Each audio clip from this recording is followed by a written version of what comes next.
Voici Grim Story, les rendez-vous d'Alfred Hitchcock racontés par Serge Sauvion et aujourd'hui de Georgi Antonitch, comment acheter un juré.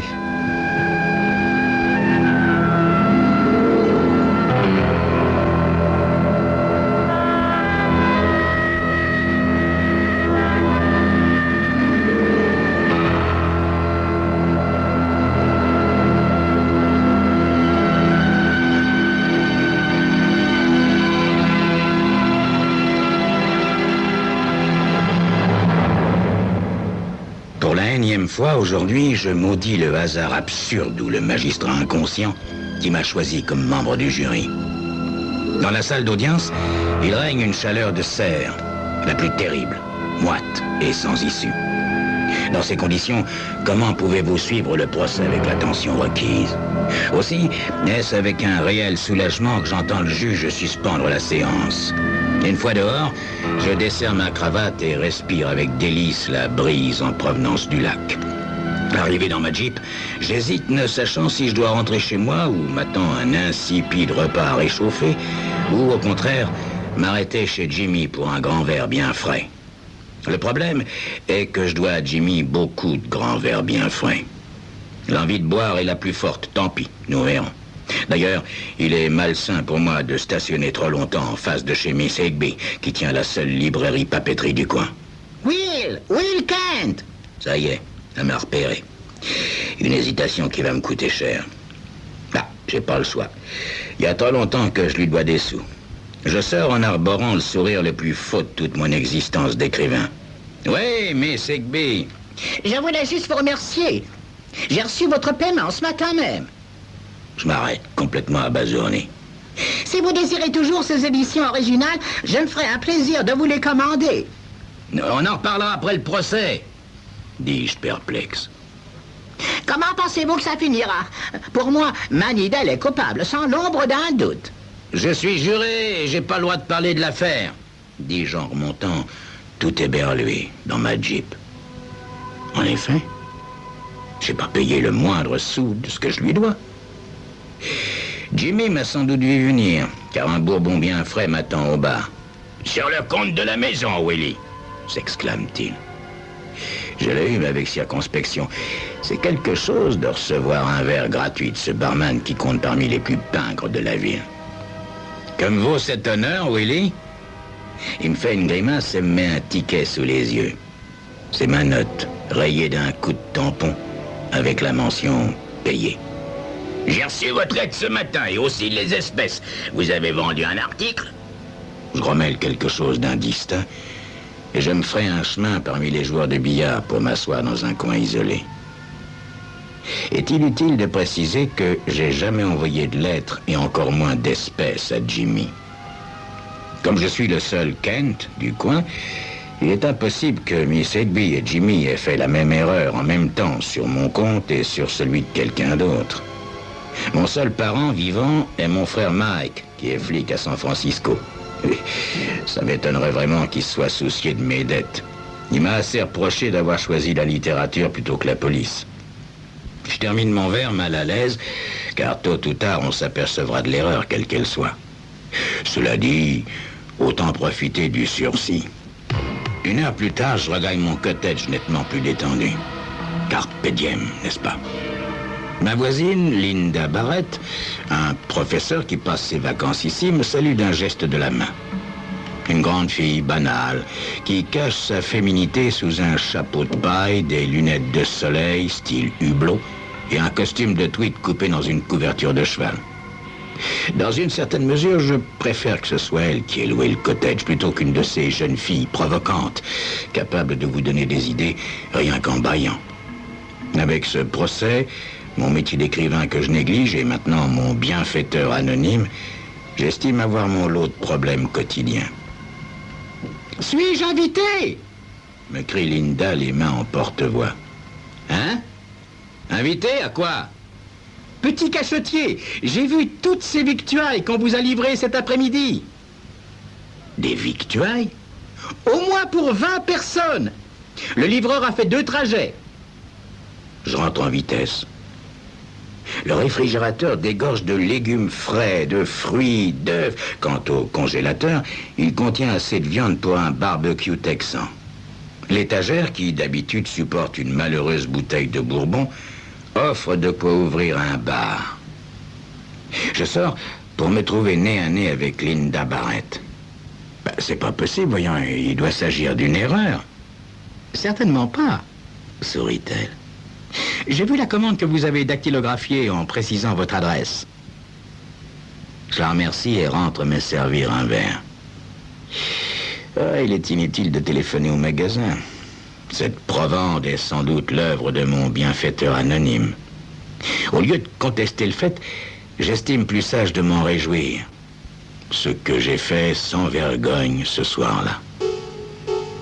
Le lendemain matin, assez migraineux, je regagne ma place au jury. L'accusé, Manny Dell, est hagard, fatigué.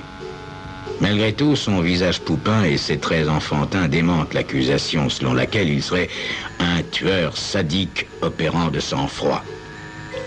Mais son passé est chargé. Et ce numéro 2 de la pègre de San Francisco a à répondre du meurtre de Sandra Drake, feu sa maîtresse. Lasse de ses violentes crises de jalousie, elle s'est enfuie ici pour vivre tranquillement au bord du lac. Un coup de téléphone anonyme a appris à Dell où elle se trouvait. À cela, il répond qu'on lui a effectivement téléphoné ses coordonnées, mais qu'il est venu uniquement pour récupérer les 200 000 $ qu'elle lui avait volés en partant. S'il trouva son cadavre, il ne vit pas le moindre dollar. La journée continue avec le défilé des témoins, dont la plupart assurent que Dell s'est toujours montré généreux envers les œuvres philanthropiques.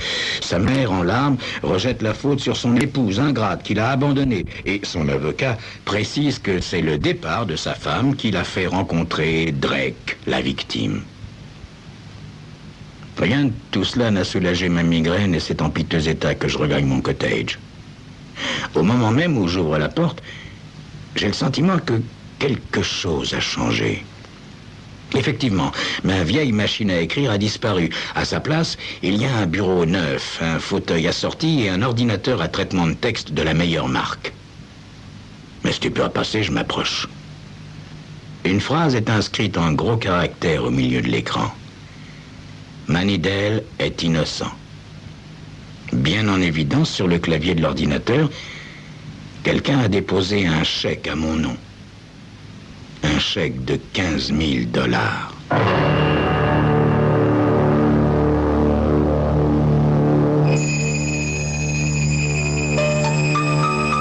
D'accord.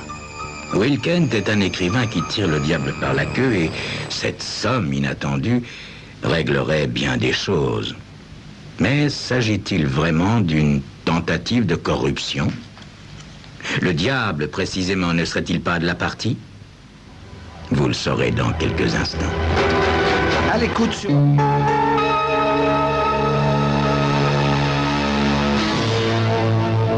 Le message proclamant l'innocence de Dell et ce chèque de 15 000 $ ne font aucun doute sur les intentions de mon bienfaiteur anonyme. Il est évident que quelqu'un essaie de m'acheter. Pense-t-il qu'un peu de nourriture, du mobilier et ce chèque ridicule sont susceptibles de vaincre mes principes? Pas très flatteur, très vexant même. C'est avant tout cette atteinte à mon amour-propre qui me pousse à contacter le district attorney.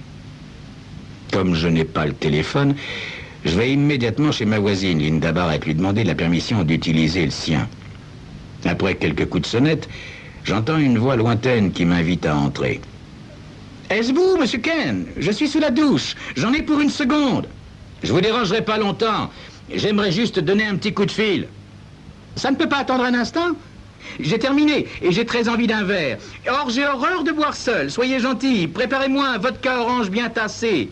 Il y a ce qu'il faut dans la kitchenette. » Et moi qui imaginais cette vieille fille sobre comme un chameau du désert. Je vais donc dans la kitchenette nous préparer des apéritifs. Sur la table, il y a un excellent choix d'alcool, un seau à glace et 2 verres, comme si elle attendait quelqu'un. Je me demande tout à coup si ce quelqu'un, c'est pas moi. Il est écrit qu'aujourd'hui, j'irai de surprise en surprise, car sur le divan du living, une femme splendide a remplacé ma grande jumente voisine. Je suis la femme de Manidel et je suppose que vous êtes venu téléphoner au district attorney. Surpris? Fait-elle en se levant et en tendant avec grâce la main vers son verre. Malgré ma stupéfaction, mon cerveau se met en branle. Qui d'autre a eu accès à mon cottage quand j'étais au tribunal? Mon compte en banque, mes factures en attente, tout était rangé dans mon vieux bureau. Comme je ne ferme jamais à clé, elle a eu tout le loisir d'aller voir et de payer par poste en utilisant ma machine à écrire. De l'irritation d'abord, puis une sourde colère née en moi.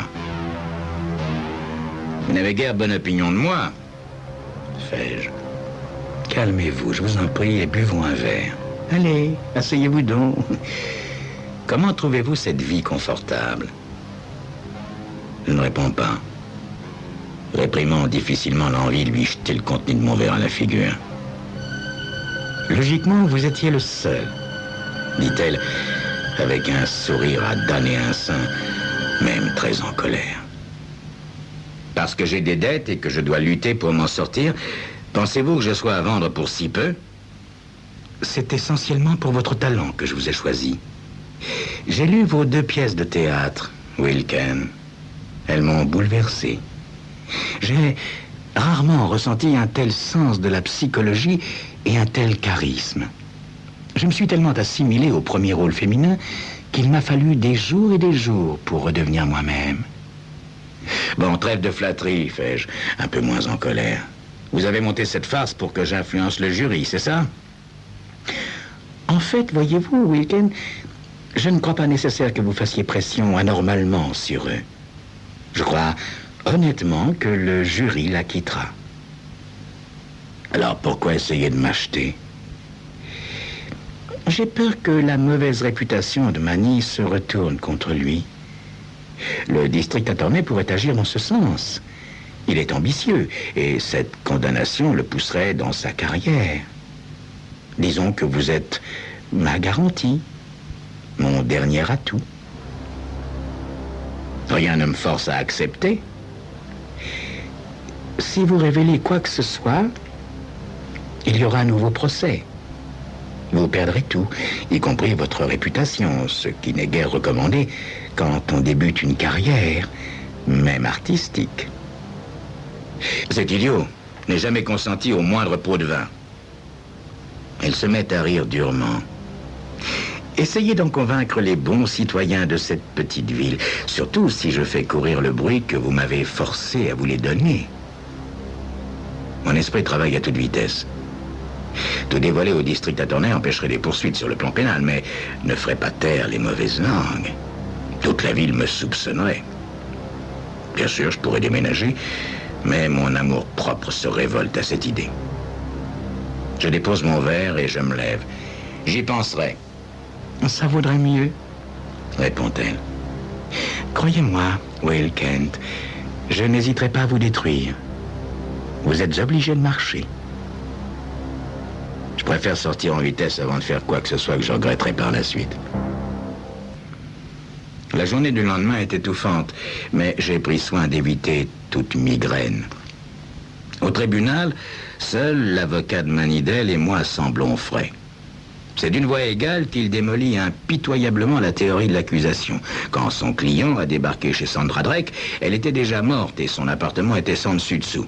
Il a pris peur et, dans sa hâte de s'enfuir, il a cabossé une voiture en démarrant. Un témoin a noté son numéro minéralogique et transmis son signalement. Ce qui est curieux, conclut-il, c'est que mon client portait un calibre 38 quand la police l'a arrêté. L'arme n'avait pas servi et Sandra Drake a été tuée d'un unique coup de feu tiré par une arme de petit calibre, un 22 automatique. Mais j'ai effectivement peine à imaginer un truand comme Dell utilisant un jouet tel qu'un 22. À la fin de la journée, je suis quasiment convaincu de l'innocence de Dell, tout gangster qu'il soit. Cette pensée devrait me rendre heureux. Au lieu de ça, un doute m'assaille et je ne décolère pas contre ma voisine. Quelle que soit l'issue du procès, j'ai horreur qu'on m'impose ma conduite. Je file chez Jimmy, commande un verre et téléphone à mon frère à San Francisco. Je l'obtiens au commissariat de son district. J'ai son dossier en tête, grommelle mon frère quand je lui dis ce que je veux. La police de l'État est à sa recherche. Mais pourquoi la police de San Francisco rechercherait-elle Madame Dell, Mike? Elle est le résumé vivant de toutes les activités de son mari. Cette femme brillante a été pendant des années le témoin de ses crimes. Quand Manny en a eu assez d'elle, il a tout fait pour l'écarter. Elle en a pris son parti jusqu'au jour où il s'est collé avec Sandra Drake. Un indique nous a dit qu'elle l'a menacé de lâcher le morceau s'il continuait à la voir. Là-dessus, elle disparaît. Bizarre, tu ne trouves pas? Ça m'étonnerait pas qu'un de ces quatre, on retrouve son cadavre sur une plage déserte. J'acquiesce sans dire que personnellement ça m'étonnerait. Nous parlons encore un instant, puis je raccroche et retourne à ma table. Une discussion près d'un billard attire mon attention. « Mais comment diable t'as réussi ce coup ?» demande un joueur. « En imprimant un effet contraire à la bille !» fait l'autre, apparemment fier de lui. Cette remarque anodine transforme le doute qui m'assaillait en certitude. Je file à mon cottage. Une brise fraîche venant du lac semble mettre fin à la vague de chaleur. Je souris. Peut-être n'y a-t-il pas que le temps qui se met à changer. Linda Bell est nonchalamment étendue au bord du lac. Je rentre passer mon maillot de bain et préparer une carafe très spéciale de vodka orange. Quelle délicate attention, fait-elle alors que je dépose la carafe entre nous. Quoi de plus naturel? J'ai décidé de marcher avec vous. Je la regarde fixement. Tout dépend de sa réaction. Elle écarquille les yeux. Vous allez rendre le verdict non coupable? Naturellement pas. Je vais le déclarer coupable. N'est-ce pas ce que vous cherchez depuis le début? Comment avez-vous compris? En assistant à une partie de billard. C'est une question d'effet contraire. Vous êtes brillante, Linda, et vous avez compris qu'à l'instant même où on me dit ce que je dois faire, je fais exactement le contraire. Mais vous qui avez lu mes pièces, avez-vous oublié mon sens de la psychologie? Bonne idée de m'utiliser pour envoyer Manny à votre place à la chambre à gaz. N'avez-vous pas suivi Sandra pour la tuer ici? N'est-ce pas vous qui avez téléphoné à Manny pour lui dire où elle était? Que voulez-vous, Ken? Murmure-t-elle. 100 000 $. La moitié de ce que vous avez pris à Sandra. Elle vide coup sur coup 2 grands verres, en silence. Ces 200 000 $ ne sont qu'une goutte d'eau, Will. Je sais où il garde les grosses sommes et comment mettre la main dessus. Alors, s'il était hors circuit, et puis, au bout d'un certain temps, il pourrait arriver quelque chose d'agréable entre nous. Vous ne croyez pas, Will? Et si ça n'arrivait pas? Je n'ai jamais condamné quelqu'un à vivre avec moi. Si vous en avez envie, prenez votre part et disparaissez. Tout compte fait, ça vaudrait la peine d'essayer, dis-je en la parcourant d'un regard significatif. Si nous allions faire un tour en barque, dit-elle en me prenant la main. Cette brise est si douce. Seriez-vous romantique? C'est curieux, moi aussi. Prenez un dernier verre, je cours préparer le bateau et j'arrive. Comme je m'y attendais, c'est au milieu du lac qu'elle sort de son sac son petit calibre 22. Je suis vraiment désolé, Will. Je vous aime bien, mais vous devez comprendre. Et qu'arriverait-il si un membre du jury venait de disparaître? J'y ai pensé, fait-elle en bâillant. Mamie serait jugée à nouveau, mais il y aura bien un autre Will Kent, un à qui je pourrais facilement faire. Sa voix ralentit de plus en plus quand sa tête s'affaisse.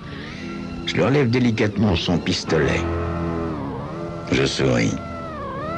La vodka orange peut cet effet quand on y ajoute un puissant somnifère. Elle se met à ronfler paisiblement tandis que la barque dérive. Une froide voix intérieure n'arrête pas de me dire: la police s'attend à la retrouver morte, Will. Attache-lui l'encre aux jambes. Il faut que tu le fasses, Will. Allons.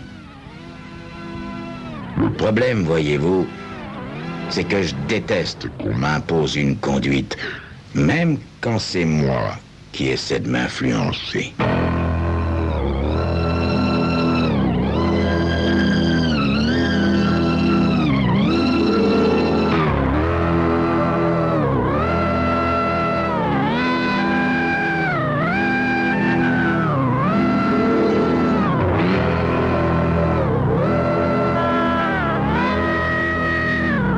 C'était donc Crime Story, les rendez-vous d'Alfred Hitchcock racontés par Serge Sauvion, et aujourd'hui de Georgi Antonitch Bouskerov, comment acheter un juré. Chaque mois, vous pouvez découvrir d'autres et de nouvelles histoires en suspense. Elles sont dans la revue Hitchcock Magazine.